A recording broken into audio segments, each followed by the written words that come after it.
Welcome guys, আমি জিয়াদ আহমেদ আকাশ। আমি মিম। চলে আসলাম। আমাদের সোহমদার বহুরূপ ট্রেইলার অলরেডি আপলোড হয়ে গিয়েছে, মাত্র 2-3 মিনিট হলো। তো আমরা আসলে আধা ঘন্টা আগে থেকে বসে আছি যে কখন আপলোড হবে আর তখনই আমরা রিয়াকশন শুরু করব, ঠিক আছে? অন্যদিন আমরা অনেক লেট করে ফেলি, অনেক ট্রেইলারের সময় 2-3 ঘন্টা পরে দেখি, তারপরে আপলোড মারতে মারতে 4-5 ঘন্টা 6 ঘন্টা চলে যায়। তো এখন আর ওটা না, আমরা অনেক বেশি অ্যাক্টিভ হয়ে গেছি টলিউডকে নিয়ে। তো আসলে এখন আগে থেকেই রেডি হয়ে থাকি যে কখন আপলোড হবে, তাড়াতাড়ি আমরা রিয়াকশন দিব আর আমরা তাড়াতাড়ি আপলোড দিব, ঠিক আছে? তো সোহমদার ট্রেইলার এখনই দেখবো, মানে বহুরূপের অফিসিয়াল ট্রেইলার, যেখানে সোহমদা আছে, ইদিকা পল আছে, তারপরে আকাশ মালাকার। যাই হোক, এসবি ফিল্মস অ্যান্ড এন্টারটেনমেন্ট থেকে ভিডিওটি আপলোড হয়েছে। তো চ্যানেলের লিঙ্ক আর ভিডিও সোর্সিং আমি অবশ্যই ডিসক্রিপশনে দিয়ে দেবো। আর কোনো কথাই হবে না, সোহমদার আগে ট্রেইলার দেখবো তারপরে কথা, ঠিক আছে? তো ভিডিও শুরু করা যাক নাকি? ঠিক আছে, কানে হেডফোন লাগাও বস সবাই। পল্টনের ডেড বডি যেভাবে মেলা প্রাঙ্গণ থেকে পাওয়া যায়, ঠিক তার 1 সপ্তাহ আগে এই লীনা চৌধুরীর ডেড বডিও পাওয়া যায় শহরের কোন এক এঁদো গলি থেকে। আচ্ছা আচ্ছা, তো ছিল এই রহস্যময় কবিতার ধাঁধা। কেবে তুই?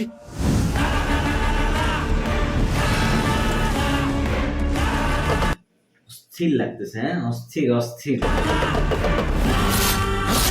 আমি চারবার চারবার। দ্য ফেমাস অ্যাক্টর আচ্ছা আচ্ছা, এই মুভিতে ওই নায়ক অভিমন্যু ব্যানার্জি। অভিমন্যু ব্যানার্জি নাম। কিন্তু প্রশ্ন হলো, অভিমন্যু কোথায়? হ্যালো ফ্রেন্ডস, ইন্ডিয়ান নিউ অবতার। মৃতদের মধ্যে 3টে কমন ফ্যাক্টর আছে। ফিঙ্গারপ্রিন্টস, প্রত্যেকের ভিন্ন রূপ, আর এই রক্ত দিয়ে কবিতা লেখা। আচ্ছা আচ্ছা, এটা হচ্ছে তার মানে সাইন যে রক্ত দিয়ে কবিতা লেখে। যখন যখন মার্ডার হয় তখন তখন মার্ডার করার পরে একটা সাইন দিয়ে যায় যে প্রত্যেকটা ইয়াগুলা ওই করছে, হ্যাঁ। মানে এটা সাইন যে পারলে আমাকে ধরে দেখা, এরকম একটা মানে চ্যালেঞ্জ দিচ্ছে আর কি। সব শুয়ারের বাচ্চারা কবিতা খাবে? হ্যাঁ, আরে কবিতা কেন? আমার বুকের কলিজা খা। ওফ, welcome, Charbak is my previous reflection. প্রত্যেকটা মুহূর্তে তুমি আমার নিঃশ্বাসে আছো। কাট! সবার জন্য উঠে পড়ে লাগলো আমাদের এই স্বপ্নটাকে ভেঙে চুরমার করে দেওয়ার জন্য।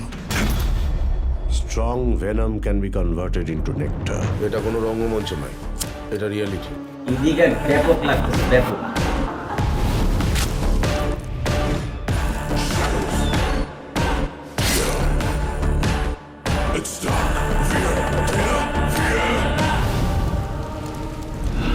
তৈরি হও, অনেকটা পথ হাঁটতে হবে। মানে যেটা বোঝা গেল সেটা হচ্ছে যে সোহমদা এখানে একটা নায়কের চরিত্র অভিনয় করছে, মানে একটা ফিল্ম এর অ্যাক্টর। আর হচ্ছে তার হয়তো বা একটা পেশা আছে কবিতা লেখা, যেটা হয়তো মানুষ পছন্দ করে না, ঠিক আছে? এই জন্য সে এতটা হেট্রেড হয়ে গেছে, তাই না? যে মানে একটা ডায়লগে বললো যে কবিতা তোরা খাস না নাকি, এই টাইপের। আমি আর একবার শুনবো গাইজ ওখানে, কারণ ওটা ক্লিয়ার হতে হবে। অভিমন্যু ব্যানার্জি। কিন্তু প্রশ্ন হলো, অভিমন্যু কোথায়? হ্যালো ফ্রেন্ডস, মৃতদের মধ্যে 3টে কমন ফ্যাক্টর আছে। ফিঙ্গারপ্রিন্টস, প্রত্যেকের ভিন্ন রূপ। ফিঙ্গারপ্রিন্টস আর প্রত্যেকটারই ভিন্ন রূপ, মানে এক একটা রূপে সে এই কাজগুলা করে। আর এই রক্ত দিয়ে কবিতা লেখা। সব শুয়ারের বাচ্চারা কবিতা খাবে? হ্যাঁ, আরে কবিতা কেন? আমার বুকের কলিজা খা। হ্যাঁ, ছবিটার মেন প্লটটাই এটা।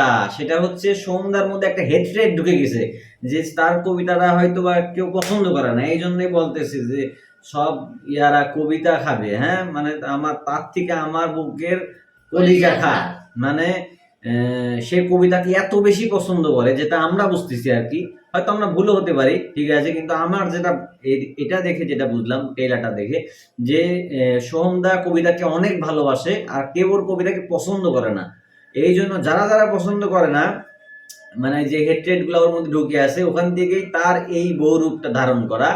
আর তারপরে এই যে মার্ডার যেগুলা হচ্ছে, থ্রিলার টাইপের যেগুলা সিন আমরা দেখতেছি, এইগুলা ঘটতেছে।